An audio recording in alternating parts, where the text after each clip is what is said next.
Hello friends, आज हमने जो है ना वो कनेक्टिव टिश्यू के ऊपर बात करनी है कि बेसिकली जो है ना वो कनेक्टिव टिश्यू का बॉडी के अंदर क्या फंक्शन है। तो सबसे पहले जो है ना वो कनेक्टिव टिश्यू का फंक्शन है बॉडी में connect and link other tissues of the body. Body के अंदर जो है ना वो डिफरेंट टिश्यूज़ को लिंक करना कनेक्टिव टिश्यू का काम है। अगर हम बॉडी की एग्जांपल देखें तो हम लोगों के पास स्किन, मसल्स, ऑर्गन्स और बॉडी जो है ना ये आपस में जो है ना वो हम लोगों के पास कनेक्टिव टिश्यू के थ्रू ही कनेक्ट हैं। इसके अलावा हम लोगों के पास कनेक्टिव टिश्यू का काम है बॉडी को सपोर्ट प्रोवाइड करना।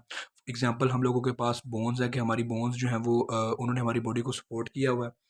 देन हम लोगों के पास आ जाता है most abundant and widely distributed in the body example blood. अगर हम ब्लड की एग्जांपल ले लें तो ब्लड एक फ्लूइड कनेक्टिव टिश्यू है जो कि हम लोगों की बॉडी में अबंडेंट है और वो हम लोगों के पास ट्रांसपोर्ट का भी काम करता है, transport of oxygen and carbon dioxide. Then हम लोगों के पास 4 टाइप्स के कनेक्टिव टिश्यू आते हैं।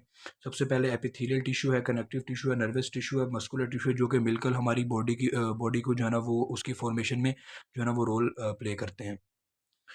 नेक्स्ट हम लोगों के पास आ जाता है इसके सेल्स की अगर हम बात करें तो cells are more widely distributed from each other in epithelial tissue.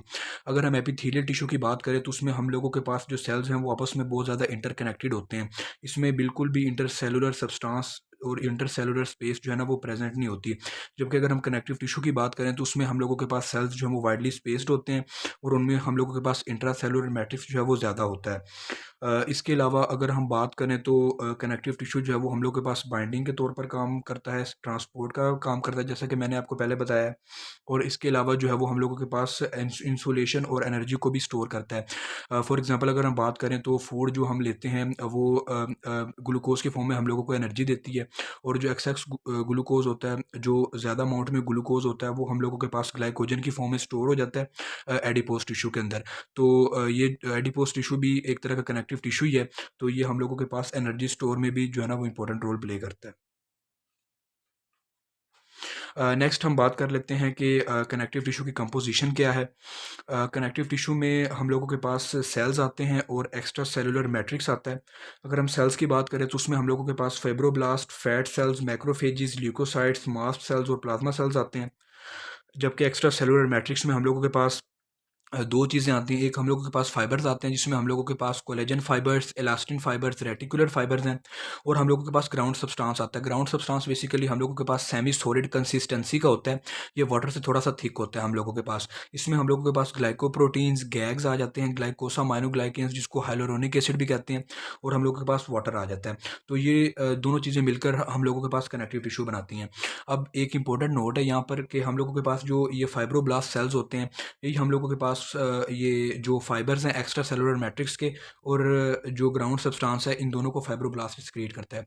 अब अगर हम ये कनेक्टिव टिश्यू की डायग्राम देखें तो इसमें हम देख सकते हैं कि हम लोगों के पास ये फाइबर्स हैं, कोलेजन फाइबर्स जो कि थिक है। उसके बाद हम लोगों के पास ये ग्राउंड सब्सटेंस है और उसके अलावा हम लोगों के पास ये अंदर सेल्स हैं। सेल्स किसी भी तरह के हो सकते हैं, फाइब्रोब्लास्ट दे में भी एडिपोज सेल्स और मास सेल्स भी हो सकते हैं, कोई भी सेल्स हो सकते हैं। तो ये हम लोगों के पास डायग्राम है। नेक्स्ट हम अगर थोड़ा-सा डिटेल बात करें तो कि फाइब्रोब्लास्ट हम लोगों के पास क्या होते हैं। बेसिकली फाइब्रोब्लास्ट हम लोगों के पास लार्ज सेल्स होते हैं और इनके इर्रेगुलर प्रोसेसेस होते हैं और ये हम लोगों के पास एक्टिव होते हैं टिश्यू रिपेयर में और वुंड हीलिंग में।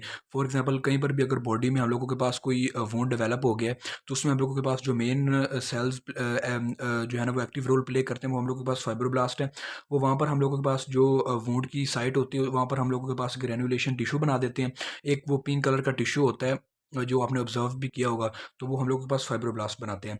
नेक्स्ट अगर हम फैट सेल्स की बात करें तो वो हम लोगों के पास एडिपोज टिश्यू में अबंडेंट होते हैं। ये मैंने एक फैट सेल की डायग्राम बनाई है।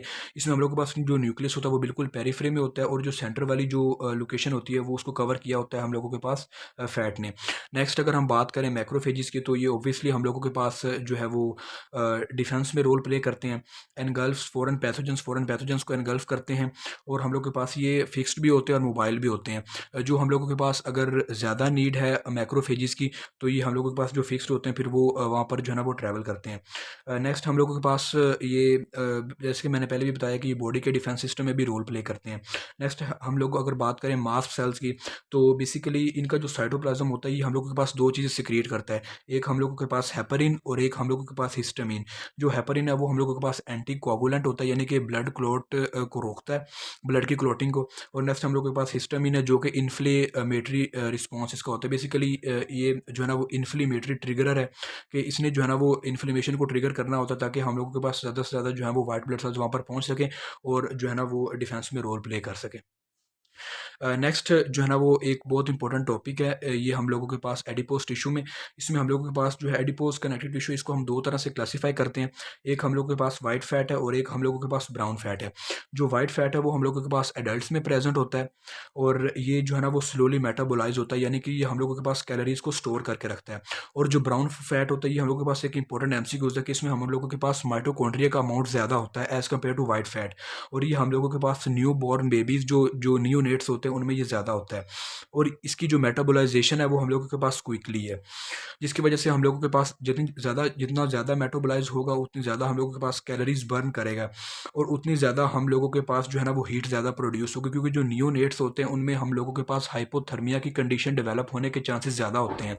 तो इस वजह से उनके बॉडी टेम्परेचर को मेंटेन करने के लिए हम लोग के पास वहाँ पर ब्राउन फैट का जो अमाउंट होता है वो ज़्यादा होता है। तो ये जो है ओवरऑल हम लोगों के पास कनेक्टिव टिश्यू की मेन मेन बातें थी जो मैंने आज आपको बताई हैं। तो अगर आपको वीडियो अच्छी लगे तो इसको लाइक कीजिएगा। Thank you so much.